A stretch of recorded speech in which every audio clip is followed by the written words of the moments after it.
Ishraq की नमाज का वक्त और फजीलत। इशराक की नमाज के बारे में तफसील से बता दें, इसे कब पढ़ना चाहिए और इसमें कितनी रकतें होती हैं और इसकी क्या फजीलत है। एहतशाम साहब महाराष्ट्र से। रसूलुल्लाह सल्लल्लाहु अलैहि वसल्लम ने फरमाया, जो फजर की नमाज के बाद अपनी जगह पर बैठे बैठे अल्लाह का जिक्र करे, फिर जब सूरज तुलू हो जाए तो 2 रकत पढ़े तो उसे एक हज उम्रे का सवाब मिलता है। बहुत बड़ी फजीलत है। तो ये 2 रकत के बारे में आता है।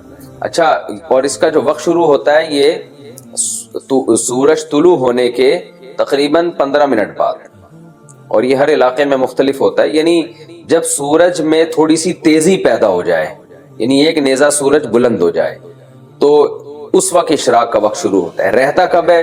जो जमहूर का कौल है उसके मुताबिक चाश के वक्त तक रहता है इशराक का वक्त, क्योंकि चाश में नई नमाज का वक्त शुरू हो जाता है, जिसको चाश की नमाज, जिसको असल में हदीस में अव्वाबीन की नमाज कहा गया है। वो जब है जब सूरज जो है जवाल का वक्त और तुलू के वक्त के बिल्कुल दरमियान में हो, यानी 45 के जाविये पर जब सूरज हो जाएगा ना, तो उस वक्त चाश का वक्त शुरू हो जाता है। और बाज उलमा की राय ये है कि ये चाश और इशराक एक ही नमाज के 2 नाम हैं। बाज अरब उलमा की ये भी राय है।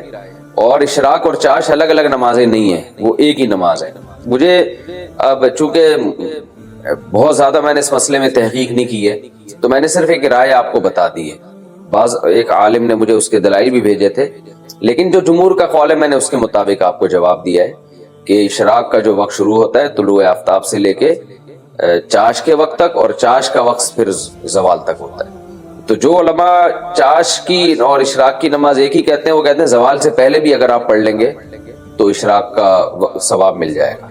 इशराक, चाश्त और अव्वाबीन की नमाज का वक्त और रकात और नीयत क्या है? सूरज जब तुलू होता है ना, तो तकरीबन 20 मिनट या 15 से 20 मिनट के बाद इशराक का वक्त शुरू हो जाता है, तो ये इशराक का वक्त है।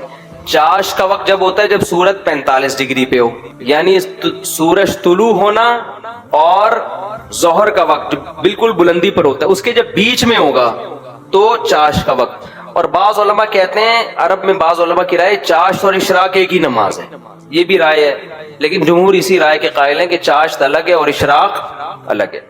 आगे है अव्वाबीन। ये जो चाश की नमाज है इसी को हदीस में अव्वाबीन कहा गया है। हीन तरमुदुल फिसाल हदीस के अल्फाज है, जब खूब रोशनी हो जाती है ना, तो अव्वाबीन मगरिब के बाद जो 6 रकत नफिल पढ़ी जाती है वो अव्वाबीन नहीं है। समझते हो? उसको लोग अव्वाबीन कहते हैं प्यार से, जैसे प्यार से तो किसी को बड़ी उम्र के आदमी को भी मुन्नू कह रहे होते हैं ना लोग मिट्ठू कह रहे होते हैं। तो प्यार से तो गवर्नमेंट की तरफ से कोई पाबंदी नहीं है, आप कुछ भी कह सकते हैं, लेकिन हदीस में जो अव्वाबीन की नमाज है वो इशराक को कहा गया है। समझते हो? तो मगरिब के बाद भी नबी सल्लल्लाहु अलैहि वसल्लम से 6 रकत पढ़ना साबित है, उसकी अलग फजीलत है, वो पढ़नी चाहिए। लेकिन उसको अव्वाबीन जो हमारे यहाँ राइज हो गया वो गलत लफ्ज राइज हो गया। तो 6 रकतें पढ़ लें, अच्छी बात है। उन 6 रकतों में मगरिब की 2 सुन्नतें मुअक्कदा भी शामिल है, यानी मगरिब के बाद 2 रकत पढ़े सुन्नत मुअक्कदा और फिर 2 रकत फिर 2 रकत, तो ये टोटल 6 रकतें हो जाएंगी। तो उस सुन्नत को जिंदा करने का सवाब मिल जाएगा जो रसूलुल्लाह सल्लल्लाहु अलैहि वसल्लम की सुन्नत है। अव्वाबीन की नमाज और रकतें। मगरिब की नमाज के बाद जो 6 रकत अव्वाबीन पढ़ते हैं, क्या इसमें मगरिब की 2 सुन्नतें भी शामिल होंगी? हिदायतुल्लाह साहब कश्मीर से। हिदायतुल्लाह भाई, मगरिब के बाद आप सल्लल्लाहु अलैहि वसल्लम से 6 रकतें साबित हैं, और उन 6 रकतों में ये मगरिब की 2 सुन्नतें मुअक्कदा भी दाखिल हैं।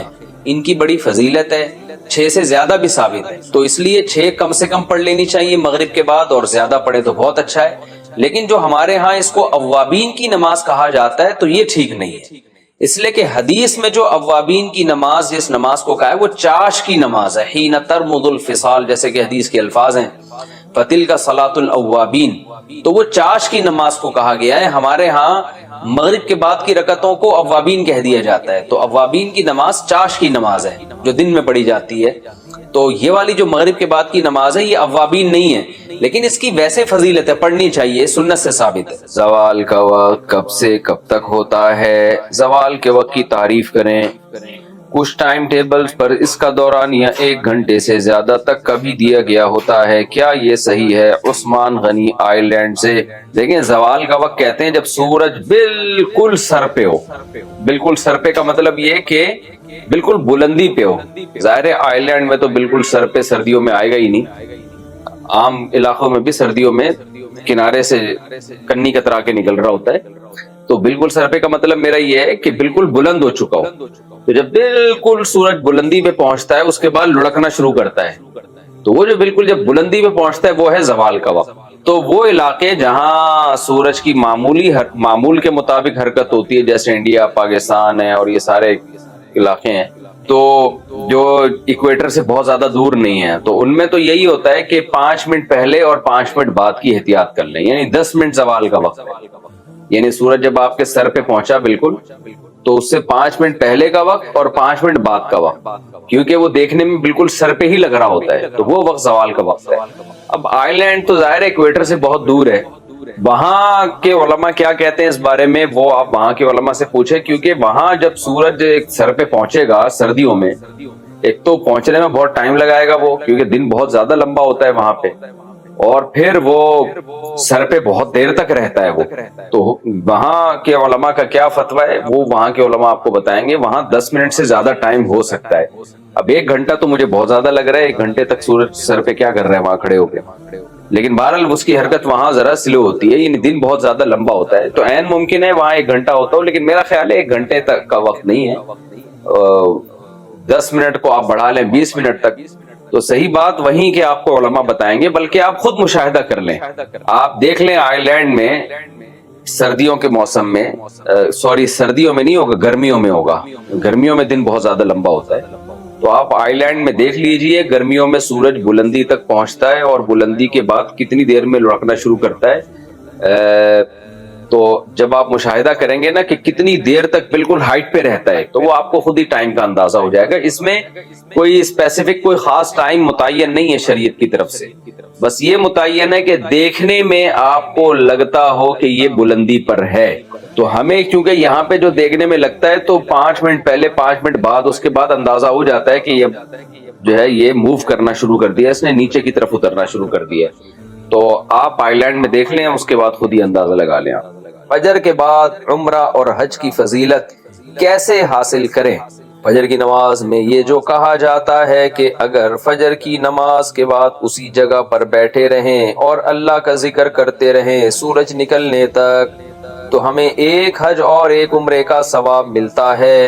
तो अगर किसी को ज्यादा बैठने में घुटने की तकलीफ होती हो, वो किस तरह ये फजीलत हासिल करे? अंजुम साहब इंडिया से।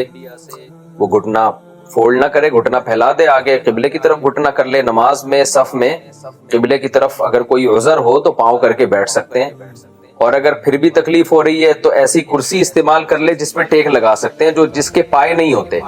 मस्जिदों में पाए वाली कुर्सियों पे बैठना ये बहुत अजीब सी एक रस्म हमारे मुआशरे में चल चुकी है, जो काबिले तर्क है, इसको छोड़ देना चाहिए।